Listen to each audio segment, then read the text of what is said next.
Triangle म्हणजेच ह्याला काय म्हणायचं, डेल्टा.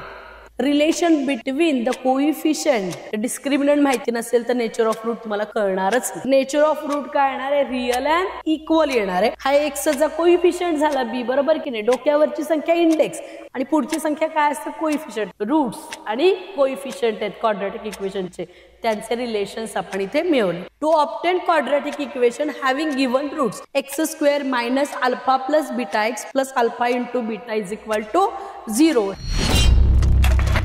मी पल्लवी एकलव्य बॅच मध्ये तुम्हा सर्वांचं मनापासून खूप खूप खूप स्वागत करते. पहा, आजच्या लेक्चरला आपण सुरुवात करूयात. बघा, आपण चॅप्टर नंबर 2 ला सुरुवात केलेली होती. Chapter number 2 quadratic equation.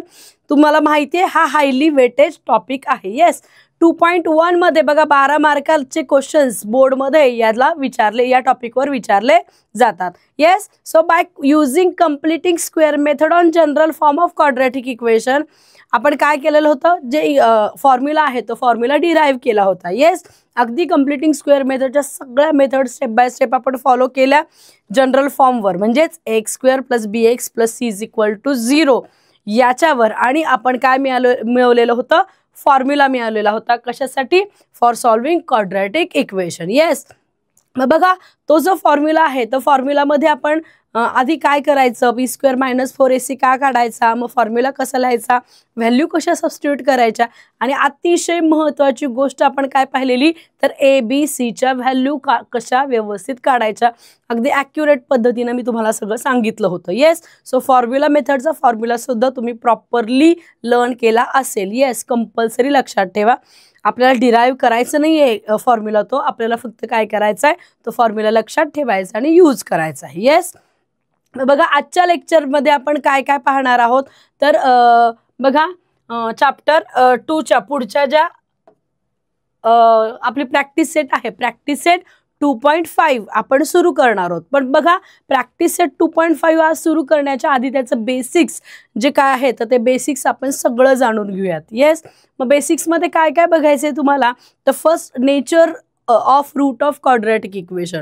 Quadratic इक्वेशनचं नेचर ऑफ रूट आपल्याला कसं काढायचं आहे, ते कशावर डिपेंड असतं, त्याचं कॅल्क्युलेशन पार्ट आणि काही सॉल्व एक्झाम्पल पण आपण काय करणार आहोत, सॉल्व करणार आहोत. येस, त्यानंतर बघा नेचर ऑफ रूट नंतर आपल्याला काय फाइंड करायचं आहे, तर आपल्याला relation between the coefficient, okay, coefficient and the root of and quadratic equation, म्हणजे क्वाड्रॅटिक इक्वेशन मधलं रूट्स आणि त्याचं जे रूट्स आणि कोइफिशियंट यांच्यामध्ये काय रिलेशन आहे तर ते रिलेशन आपल्याला डिराईव्ह करायचं. येस, आणि ते आपण कसं वापरायचं, काही एक्झाम्पल वापरून बघून काय करणार आहोत ते पाहणार आहोत, त्याचे ॲप्लिकेशन सुद्धा. येस, त्यानंतर नेक्स्टली आपल्याला पुढे काय करायचं आहे, तर नेक्स्टली आपल्याला 2 रूट दिलेले असतात. बघा 2 रूट दिलेले असतात, रूट्स आर गिवन, आणि त्याच्यावरून क्वाड्रॅटिक इक्वेशन फॉर्म करायचं आहे, तयार करायचं आहे. तेही कसं करायचं आपण पाहूयात स्टेप बाय स्टेप, आणि त्याच्यावरची काही एक्झाम्पल्सही मी घेणार आहे की जे काही शिकलो ते अप्लाय कसं करायचं हे आपल्याला सगळं समजून जाईल. आणि त्यानंतर आपण आज प्रॅक्टिस सेटमधला या सगळ्या गोष्टींवर डिपेंड असणारा क्वेश्चन नंबर 1 हा प्रॉपरली सॉल्व करणार आहोत. ठीक आहे, सो फर्स्ट पॉईंट आपण सुरू करूयात, the nature of root of quadratic equation. बघा जसं तुम्ही फॉर्म्युला मेथड मध्ये फॉर्म्युला बघितलात, काय फॉर्म्युला बघितलात, x is equal to minus b plus minus under root b square minus 4ac upon 2a हा फॉर्म्युला आपण बघितलेला होता. येस, आता या फॉर्म्युलामध्ये जो असणारा हा पार्ट आहे, कोणता पार्ट बघा, बी स्क्वेअर मायनस 4ac. तर मी मागे तुम्हाला सांगितलेलं हा बी स्क्वेअर मायनस 4ac म्हणजेच याला आपण काय म्हणतो, डिस्क्रिमिनंट. काय म्हणतो, डिस्क्रिमिनंट. ह्याचं नाव लक्षात ठेवा, काय म्हणतो याला, डिस्क्रिमिनंट. ओके, आता ग्रीक लेटरमध्ये हा कसा दाखवतात तर बाय असा दाखवतात, ट्रायंगलने दाखवतात. कशाने, ट्रायंगलने. ट्रायंगल म्हणजेच ह्याला काय म्हणायचं, डेल्टा. काय म्हणायचं, डेल्टा. येस, म्हणजे बघा नेचर ऑफ रूट मध्ये आधी कडे जाण्याच्या आधी मी तुम्हाला थोडंसं बेसिक्स सांगते आणि मग त्याच्यावर आपण काम करूयात. मग या फॉर्म्युलामध्ये हा बी स्क्वेअर मायनस 4ac आहे, म्हणजे अंडर रूट नाही लिहायचा, नुसता बी स्क्वेअर मायनस 4ac आहे, तर त्याला आपण डिस्क्रिमिनंट म्हणतो. बघा डिस्क्रिमिनंट फाइंड करण्याचा जो प्रश्न आहे तो कंपल्सरी 2 मार्कला तुम्हाला बोर्डवाला येतोच येतो. येस, मग आता b² मायनस 4ac म्हणजे काय, तर तुम्हाला माहिती आहे जे क्वाड्रॅटिक इक्वेशन आहे तर त्या क्वाड्रॅटिक इक्वेशनमध्ये एक्स बघा जनरल फॉर्म तुम्हाला माहिती आहे काय आहे, x² plus bx plus c is equal to 0. तर बघा इथे हा जो b आहे, b म्हणजे काय, तर तुमचा एक्सचा कोइफिशियंट तुम्हाला तिथे घ्यावा लागेल. ठीक आहे. ए म्हणजे काय, तर ह्या x² कोइफिशियंट आपल्याला ए घ्यावा लागेल. आणि सी म्हणजे काय, तर हा जो कॉन्स्टंटची टर्म आहे ती टर्म सुद्धा आपल्याला घ्यावी लागेल. म्हणजे पहिल्यांदा तुम्हाला ABCच्या व्हॅल्यूज काय करायला लागतील, काढाव्या लागतील. येस. आणि ABCच्या व्हॅल्यू काढल्यानंतर त्या आपण b² मायनस 4ac फॉर्म्युलामध्ये सबस्टिट्यूट केल्या की जी काही व्हॅल्यू तुमची येईल बघा, b² मायनस 4ac ची जी काही तुमची व्हॅल्यू येईल, येस, ती व्हॅल्यू म्हणजेच काय असतो, तुमचा डिस्क्रिमिनंट असतो. येस, काय असतो, डिस्क्रिमिनंट. ग्रीकमध्ये त्याला डेल्टा म्हणायचं. आतापर्यंत असा काही प्रश्न विचारला नाही, find the value of delta. Yes ना, पण तुम्हाला माहिती असलं पाहिजे. कधीतरी त्यांना असं वाटलं की काहीतरी गुगली टाकावी, काहीतरी चेंज करावा किंवा काहीतरी मुलांना कन्फ्युजन तिथं क्रिएट करावं. येस, तर त्यासाठी ते काय म्हणू शकतात, find the value of delta. मग तुम्हाला माहिती आहे डेल्टा म्हणजे काय, तर ह्या डिस्क्रिमिनंटची व्हॅल्यू, हा ट्रायंगल जो आहे ह्या डिस्क्रिमिनंटची व्हॅल्यू काढायची म्हणजेच डेल्टाची व्हॅल्यू काढायची.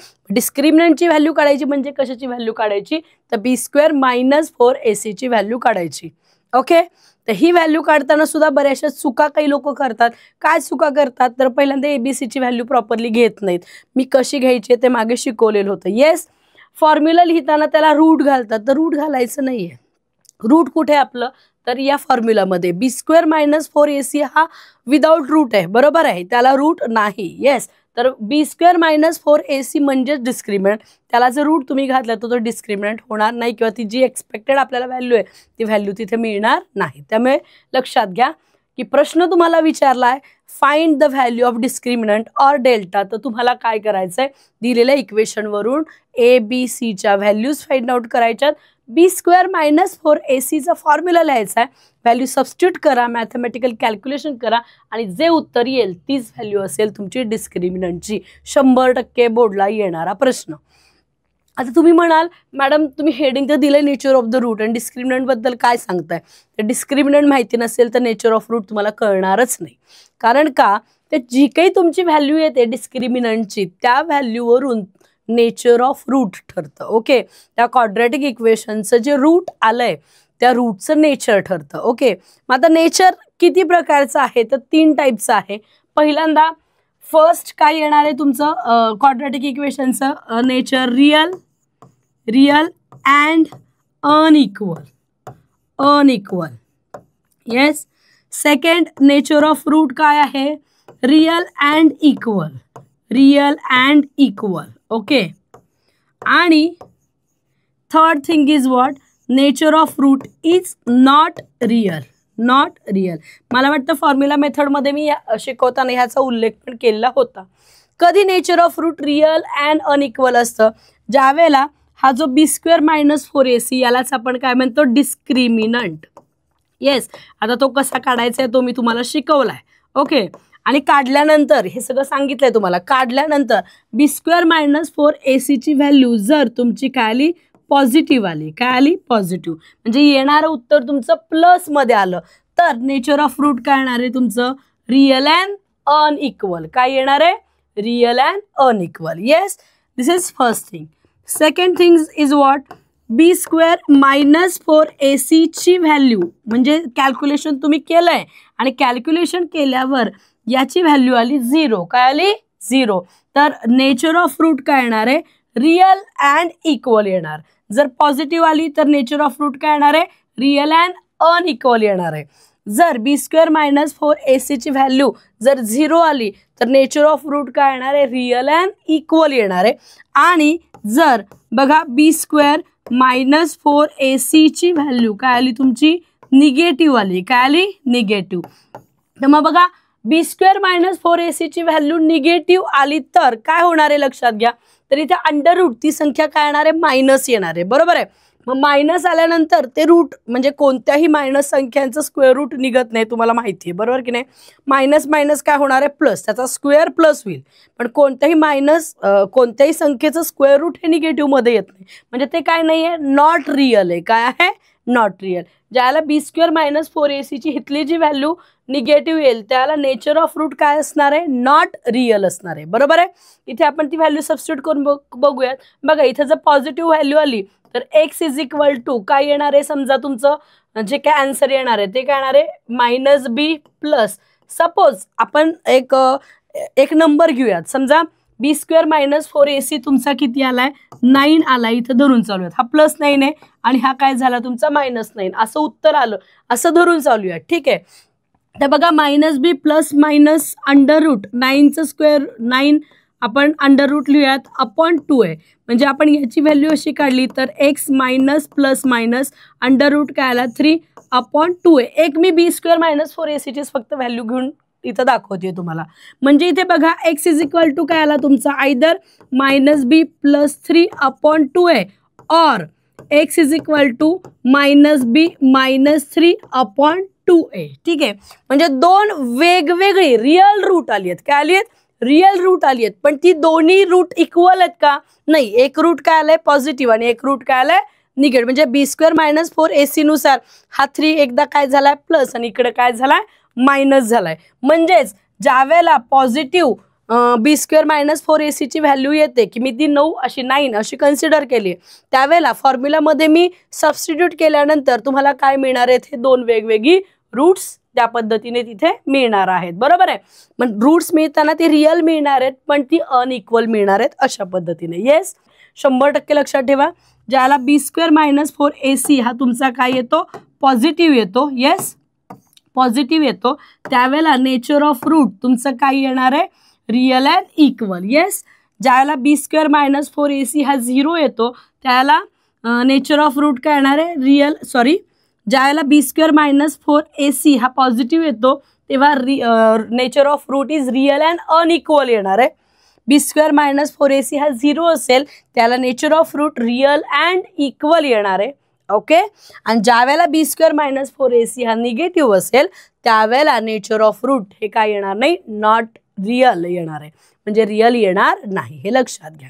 येस, समजला हा कन्सेप्ट व्यवस्थित. ओके. बघा तुम्हाला हा कन्सेप्ट किती समजलाय हा थोडासा पुढच्या एका ॲक्टिव्हिटीने आपण काय करूयात बघूयात. येस, आता ॲक्टिव्हिटी जी आहे तर ती तुम्हाला दिसते, fill in the blanks. Okay. Value of discriminant तुम्हाला दिलेली आहे. काय दिलेली आहे व्हॅल्यू ऑफ डिस्क्रिमिनंट, +50 दिली आहे. चला मग सांगा पटपट, b² मायनस 4ac ची व्हॅल्यू +50 आली आहे. नेचर ऑफ रूट काय येणार आहे. ओके. येस, ओळखलं असेल तुम्ही. नेचर ऑफ रूट काय येणार आहे तुमचं, रिअल अँड अनइक्वल. काय येणार आहे, रिअल अँड अनइक्वल. येस, त्याच्यानंतर बघा हा b² मायनस 4ac डिस्क्रिमिनंट म्हणजेच काय आला तुमचा b² मायनस 4ac, तो काय आलाय तुमचा -30 आलाय. येस ना. म्हणजे b² मायनस 4ac ची व्हॅल्यू जर मायनस आली तर नेचर ऑफ रूट काय असतं तुमचं, निगेटिव्ह आली, मायनस आली तर. येस, बरोबर, अगदी. काय येणार आहे तुमचं, नॉट रिअल. उत्तर द्यायचं बरं का मला, कमेंट बॉक्समध्ये तुम्ही कळवलं तरी चालेल. आणि ज्याला 0 येईल, काय येईल, b² मायनस 4ac डिस्क्रिमिनंट 0 येईल त्यावेळेला नेचर ऑफ रूट काय असणार आहे तुमचं, रिअल अँड काय येणार आहे ते, रिअल अँड इक्वल. काय येणार आहे, रिअल अँड इक्वल. येस, एकदा रिवाइज करूयात. बघा पॉझिटिव्ह आलं nature of root real and unequal, negative value आली तर ते काय येतं नॉट रिअल येतं आणि 0 आल्यावर काय येणार आहे, real and equal. Yes, nature of root एकदम व्यवस्थित कळालंय. ओके. पण त्याआधी अतिशय महत्त्वाची गोष्ट आहे, डिस्क्रिमिनंटची एक्झाम्पल तुम्हाला प्रॉपरली सॉल्व करता आली पाहिजेत. फॉर्म्युला प्रॉपरली लिहिता आला पाहिजे आणि त्यामध्ये व्हॅल्यू मात्र प्रॉपरली सबस्टिट्यूट करता आल्या पाहिजेत. सो बघा आजच्या लेक्चरमध्ये आपण इथेच थांबूयात.